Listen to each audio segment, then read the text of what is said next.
দর্শক, আপনারা শুনছেন স্লোগান সংকলন।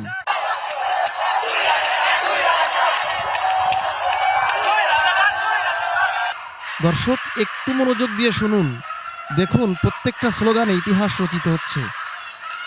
আজকের এই স্লোগান ইতিহাসের সাক্ষী হয়ে চিরদিন অম্লান হয়ে থাকবে। পিতা, আজকে যদি আপনি থাকতেন তাহলে নিজে কান দিয়ে শুনতে পারতেন। এই তরুণ প্রজন্ম আজকে গর্ব করে রাজাকার হিসেবে নিজেকে পরিচয় দিচ্ছে। এটা কি কোনোভাবেই মেনে নেওয়া যায়?